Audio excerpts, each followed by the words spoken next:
Alejandra chases Rafael after discovering he allegedly stole her family's ranch. The pursuit ends in a car crash, leaving him critically injured. Learn some romantic expressions and vocabulary in Spanish as Alejandra discovers the truth about the ranch and makes an unexpected confession. ¿Cómo se le ocurre que yo lo iba a querer matar? No, yo solamente quería hablar con usted. Pero Tonito estaba como brusquito, ¿no? Ahorita. Es que cómo va a frenar así. Ay, usted sabe cómo freno yo. Sí. Es que tenía mucha rabia porque usted me robó mi hacienda. ¿Yo? Sí, no se haga, no me lo vaya a negar. No, es que se la quería robar, era su novio. Yo lo único que hice fue impedirlo. ¿Qué? Estaba yendo a su casa a devolverle su hacienda. No puede ser, perdóneme.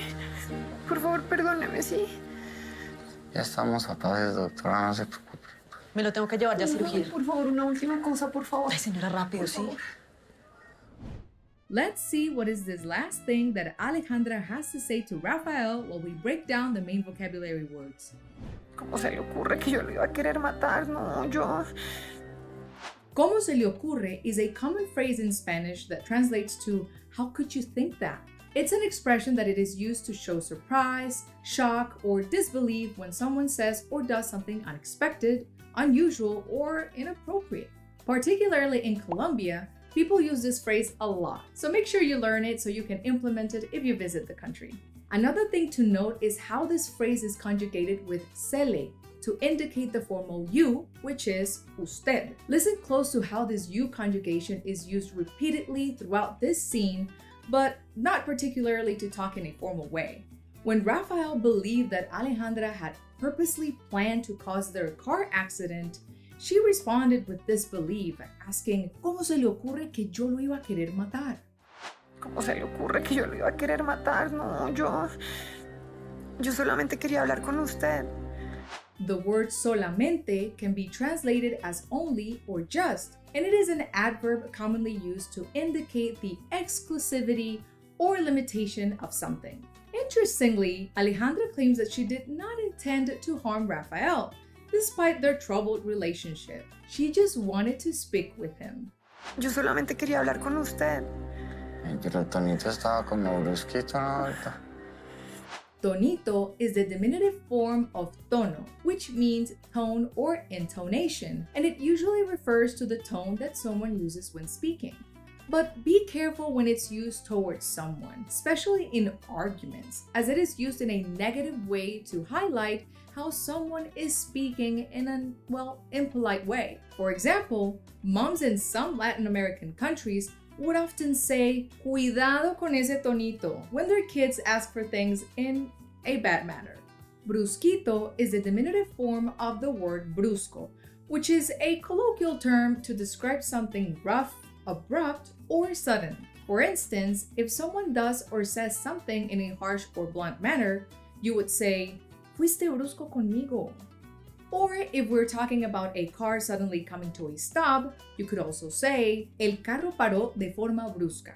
In this case, this is a second diminutive that Rafael used after Tonito. Even though Tonito is used in a negative way, the fact that he's also saying brusco in its diminutive form, this overall shows an intention of softening up what he said, without trying to sound too blunt with what he really means. In Colombia, whenever you see more than one diminutive form of a word being used in a sentence, it's more likely that the person saying the statement doesn't want to sound too harsh.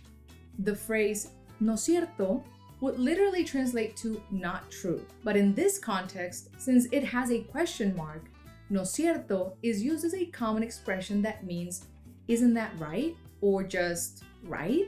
You would use it at the end of a statement or a question as a way to seek agreement or confirmation from the person you're talking to. An example would be, "Hace calor hoy, ¿no cierto?" So altogether, Rafael is telling Alejandra that the tone and way in which she wanted to speak to him was a bit rough, right? Pero Tonito estaba como brusquito, ¿no? Ahorita.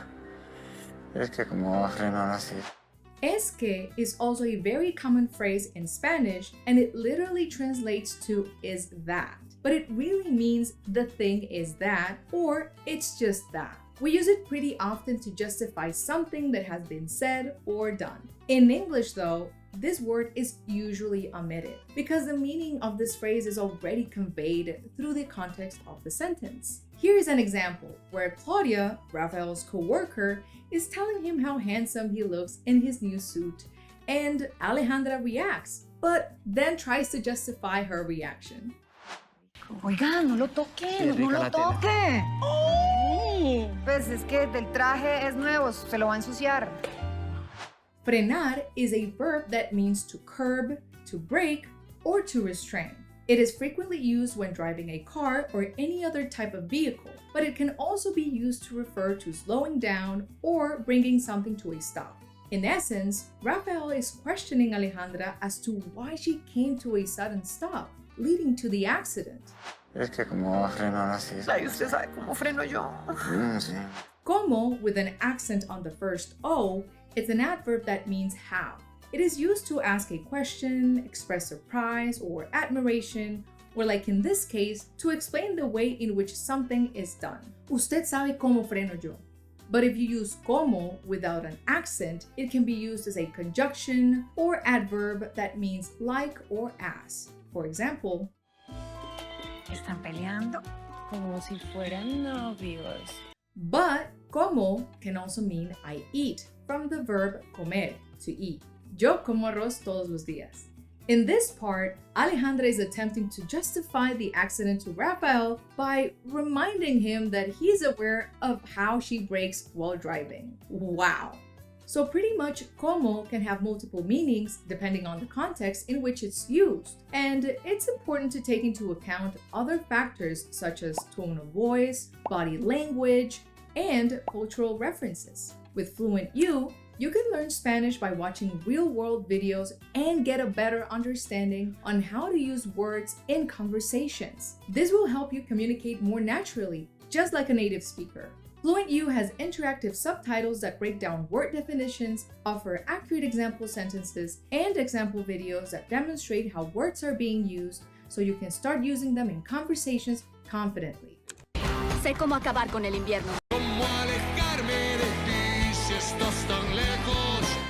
FluentU shows you how words and phrases are used in authentic situations, giving learners a more comprehensive and practical understanding of the language. It also has personalized quizzes and speaking questions, making your entire learning journey more engaging and more effective. If you're serious about learning Spanish, click on the link in the description below for a FluentU 14-day free trial. Plus, FluentU is also offering a special sale right now, making it the perfect opportunity to sign up. Ay, usted sabe cómo freno yo. Sí. Es que tenía mucha rabia porque usted me robó mi hacienda. Rabia is a noun that means anger or rage. It refers to a strong and intense feeling of hostility or resentment. Hacienda, particularly in some Latin American countries like Mexico or Colombia, it refers to a large estate such as a ranch or farm, used mainly for agriculture. But in Spain, for instance, Hacienda refers to the government agency that manages tax collection and revenue in that country. However, in this particular context, Alejandra offers additional justification for her actions by explaining to Rafael that what she did was fueled by anger, which was triggered by the discovery that he wanted to steal her family's ranch. Quick note, as mentioned earlier, see how Alejandra has been using usted to address Rafael, even though the situation is not formal at all. This phrase could also be conjugated in the tú form by saying instead, pero es que tenía mucha rabia porque tú me robaste mi hacienda. Here, you would change usted for tú and change robó for robaste. Es que tenía mucha rabia porque usted me robó mi hacienda. ¿Yo? Sí, no se haga, no me lo vaya a negar. No se haga is a common informal expression in Spanish that means don't play dumb, don't pretend, or don't act like you don't know. It's a typical phrase used to convey sarcasm or frustration towards someone who is pretending to be unaware or innocent about a particular situation. No me lo vaya a negar, it's also a common phrase that translates to don't deny it to me or don't tell me you didn't do it. It's a way of expressing disbelief or suspicion towards someone, and you would usually use it in a confrontational or accusatory tone, like Alejandra in this case. Overall, Alejandra tells Rafael to stop acting dumb and innocent because she's convinced he wanted to steal her ranch. ¿Yo? Sí, no se haga, no me lo vaya a negar. No. No, es que se la quería robar, era su novio. El que means the one who, and it is made of the definitive article el, which means the, and que, which can mean that, which, who, whom, where, or when. In this particular context, el que refers to a person who is performing a specific action. Rafael is pointing out that the person who really wanted to steal the ranch was Alejandra's boyfriend, actually ex-boyfriend, during the auction of the ranch, which she was not aware of. No. No, es que se la quería robar, era su novio. Yo lo único que hice fue impedirlo. Impedirlo is derived from the verb impedir, which means to prevent or to stop something from happening. Rafael states that he only wanted to prevent Luciano from taking away the ranch, so he bought it at the auction. Yo lo único que hice fue impedirlo. ¿Qué? Estaba yendo a su casa a devolverle su hacienda.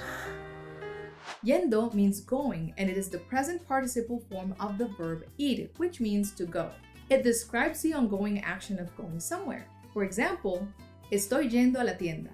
Devolverle is the combination of the verb devolver, which means to return or to give back, and the pronoun le, which means to, him, her, or you. Its informal alternative would be devolverte.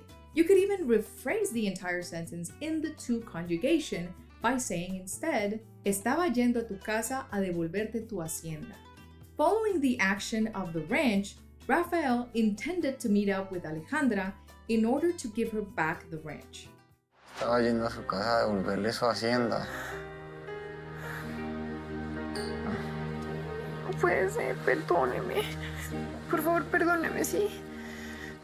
Perdóneme means forgive me or excuse me, but it is more commonly used to ask for forgiveness. For instance, if you arrive late to a meeting, you could say, perdóneme por llegar tarde. If you're trying to get someone's attention or permission, it's more appropriate to use alternatives like disculpe or qué pena instead of perdóneme. Now that Alejandra hears Rafael's truth, she immediately regrets what has happened and the way she reacted. No puede ser, perdóneme. Por favor, perdóneme, sí. Ya estamos a paz, doctora, no se preocupe. Estamos a paces literally translates to we are at peace, but it actually means we are even. This implies that any conflict or disagreement has been resolved and there should be no more tension between the two parties. In Spanish, an alternative for estamos a paces could also be estamos a paz or estamos a mano. Rafael is stating that they are now even as he had previously caused a serious accident in which Alejandra was critically injured due to his reckless driving. Ya estamos a paz, doctora, no se preocupe. Me lo tengo que llevar ya a cirugía.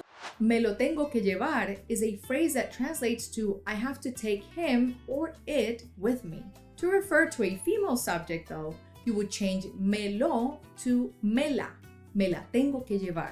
The nurse urgently tells Alejandra that she must take Rafael to surgery due to his critical state.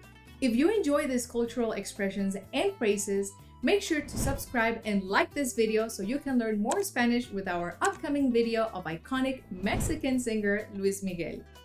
Me lo tengo que llevar ya a cirugía. Por favor, una última cosa, por favor. Ay, señora, rápido, sí.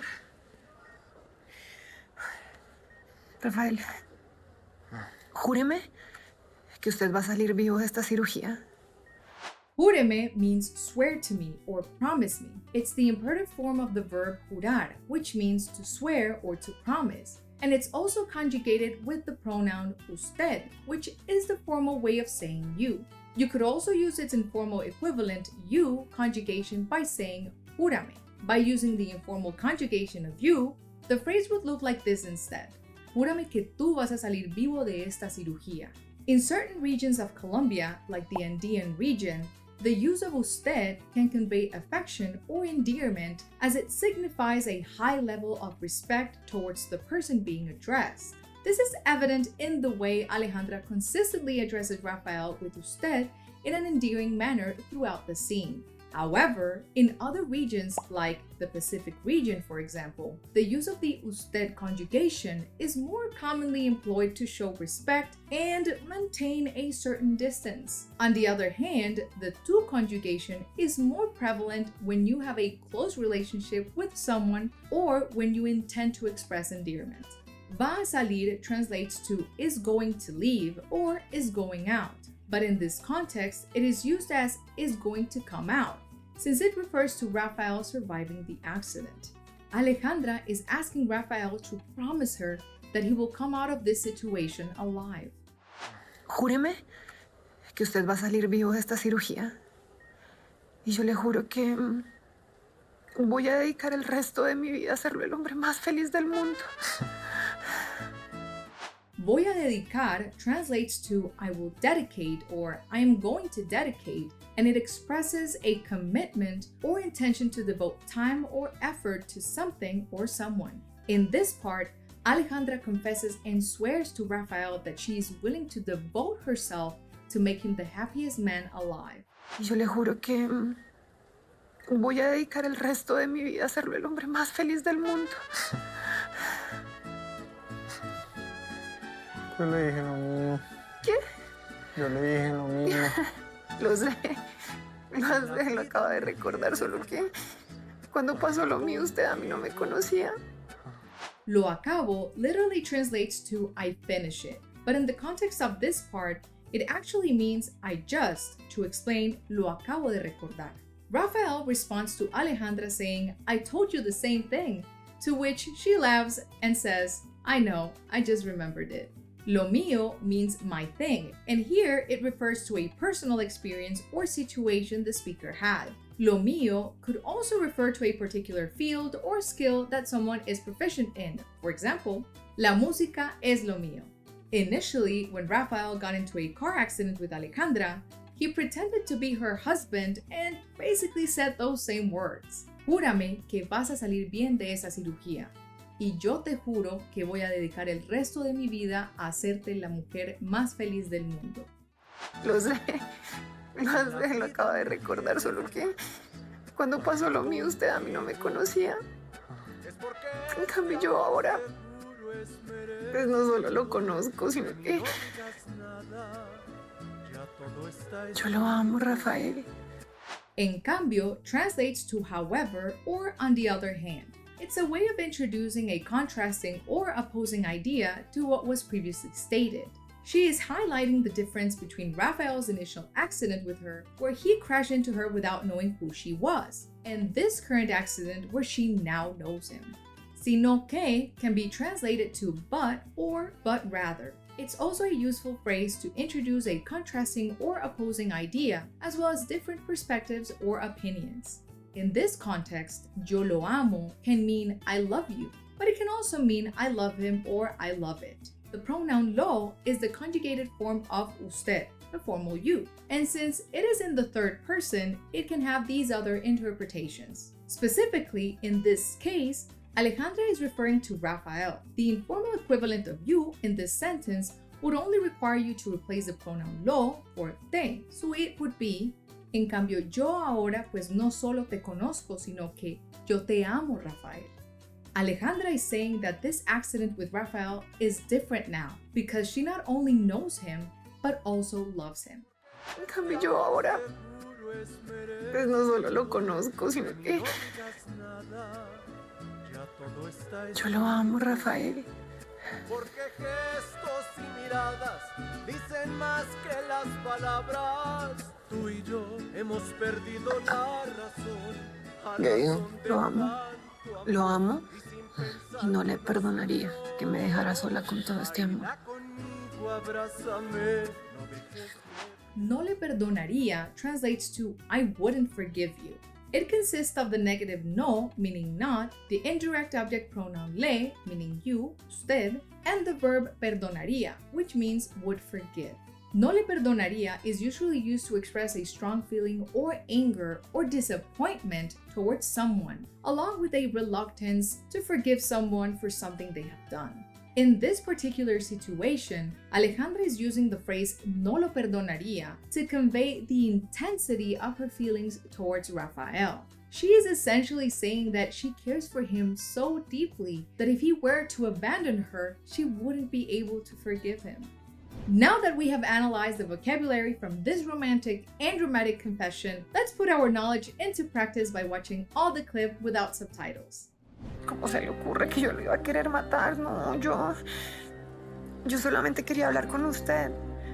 Pero Tonito estaba como brusquito, ¿no? Ahorita. Es que cómo va a frenar así. Ay, usted sabe cómo freno yo. Sí. Pero es que tenía mucha rabia porque usted me robó mi hacienda. ¿Yo? Sí, no se haga, no me lo vaya a negar. No, es que se la quería robar, era su novio. Yo lo único que hice fue impedirlo. ¿Qué? Estaba yendo a su casa a devolverle su hacienda. No puede ser, perdóneme. Por favor, perdóneme, sí. Ya estamos a paz, doctora, no se preocupe. Me lo tengo que llevar ya a cirugía. Por favor, una última cosa, por favor. Ay, señora, rápido, sí. Rafael, júreme que usted va a salir vivo de esta cirugía. Y yo le juro que voy a dedicar el resto de mi vida a serlo el hombre más feliz del mundo. Yo le dije lo mismo. ¿Qué? Yo le dije lo mismo. Lo sé. Lo acabo de recordar, solo que cuando pasó lo mío usted a mí no me conocía. En cambio yo ahora, pues no solo lo conozco, sino que